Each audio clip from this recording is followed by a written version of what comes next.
it's Claire from Angelic Scallywags. If you're new here, you are very welcome. I'm a stay-at-home homeschooling mum of 5, although 3 are now adults. I've run a homeschooling blog at angelicscallywags.com for the past 12 years or so. As the children have got older, I've had a bit more time on my hand to explore my own interests.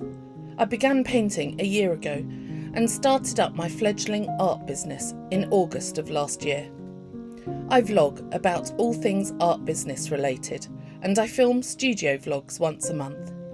In this studio vlog, you will see me packing up an international order which has gone all the way to New Zealand. Thank you so much, Lisa. Lisa vlogs at Lisa Oliver and is a highly successful author who shares all her writing tips on her channel. I'll leave the link in the description below. I've just returned from a short writing retreat and am enjoying going over her past videos. If you've ever wanted to write a book, self-publish a book you've already written, or learn how to market your book, Lisa's channel is the place to go. I run my tiny art business from an equally tiny studio in my 200-year-old cottage. Its small size means I can't hold much stock. This is not really a problem because I make everything at home. That said, I do try to keep 10 or so of each greeting card designs, as well as 10 of each sticker and bookmark on hand for any orders which might come in. I am perfectly happy with the storage methods for the bookmarks and stickers. However, I feel my greeting cards are stored in a way which makes them vulnerable to dust or harm, as they are simply in a small crate-like box with no lid. I've been considering packing these individual cards into some sort of biodegradable bags. I have been advised at the start of my business to use card catch stickers rather than cellophane bags. Unfortunately, the ones I bought from printed.com were too sticky and were sometimes hard to remove and left a sticky mess behind. I then tried belly bands, but that seemed an awful lot of work, not to mention a waste of paper just for one card. So I started looking for biodegradable bags I could pop them in. These ones from Amazon are perfect and will protect the cards in my studio from any dust. In this vlog, I focused on protecting all my Christmas and winter cards, as I doubt I'll be selling these before next Christmas. Although in time, I hope to have all of my cards tucked safely away in their own little bag. I think they look a bit more professional in the bags and are now well protected. The next thing I wanted to do this week was to create one notebook of each of my designs. If you've watched any of my other videos, you'll know this has been a labour of love, with me getting them wrong over and over again. I really like the concept of these little notebooks, which will be perfect for little hands to hold and create in. I thought I had done it perfectly this time, so went ahead and printed out a cover of each of the designs. This was my first mistake, as they were not quite right, as you will see later on. This time I used a glossy sticker paper from onlinelabels.com.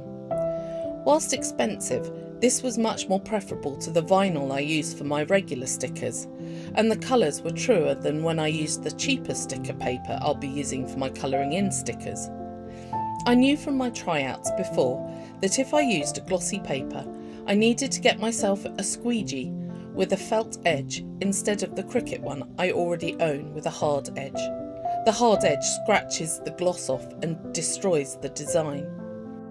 I bought myself a felt coated one for a few pounds, and it was well worth the money given the smooth finish it created. The colours on this new gloss paper printed true apart from the yellow, which I may need to adjust in the design on Canva and use a more saturated colour. Once printed, I had the silhouette cut them out. I had tried doing this by hand, but the silhouette cuts much cleaner and much quicker than I am able. I've slowed down the video a bit so that you can see the designs. I don't know it yet, but when I attempt to cover the notebooks, it is clear I needed to adjust the size by just a millimetre overall, so that all of the actual image covers the whole of the lower half of the book without leaving a tiny strip. Next, I carefully stick each cover onto a book. I'm finding this easier with each one I do, and I can see that I am also getting much quicker with practice. Unfortunately, They are still not perfect, but I'm very close. I think these might be sellable as seconds, as the only thing not quite right are the lines where you write your name. They're slightly off centre. Also, on one or two of them there is a strip of colour where the image does not quite cover the lower half. These are both fixable problems, although it is frustrating not to get them right. I will probably sell these as part of a Lucky Dips Seconds goodie bag, along with cards and stickers, which I will sell at a considerably lower price than the perfect ones I will hopefully be creating next time. Over the next few months, I will be following the advice of vlogger Kim Bliss. I'll leave her details below. She has been steering small art business owners away from Etsy and towards their own websites. As I mentioned in the beginning of this vlog, I already own my own website, and my monthly subscription to WordPress includes the setting up and running of a WooCommerce shop. Thing is, I'm struggling to understand where to start. Kim encouraged me to set aside 5 to 10 minutes per day and work on setting up my own shop. I already set aside an hour each morning to work on either my blog, my Instagram, an occasional post or two on Facebook, and my YouTube channel. I have decided to put aside 10 minutes of this hour to devote to setting up my WooCommerce shop. Etsy does not bring me any traffic to the shop I run on their website. All of my traffic comes from either my website or this YouTube channel. This means there is little benefit for me to continue my shop over there, especially for my British customers. Hopefully, 10 minutes a day will shed enough light on the whole WooCommerce setup, and I will, at least, find myself heading in the right direction and making some progress on my own shop. Once I had finished making all of my books, I made some colouring in stickers.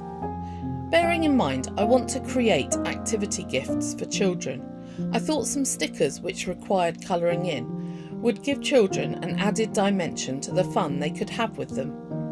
I created these on Procreate using my original painting for the outlines, and then went about making them into stickers by colouring them all in white and giving them the white border that the silhouette machine requires. I printed them out on large paper labels and then had the silhouette cut them out. I divided them into 3 sets, 2 with larger stickers and 1 with smaller stickers. I put them together with the notebook and the sticker sheets, which match with them. I can see that I haven't quite thought this through as a set. I need to make sure that items I wish to put together are cohesive in some way. Fortunately, I make everything from home, so I can easily change the colours of the notebook to match the sticker sheet. Anyway, that's it for this month's studio vlog. If you've enjoyed it, please do like and subscribe, and if you have any questions or things you'd like me to cover in future videos, please do leave a comment below. Goodbye for now, and don't forget to dream impossible dreams.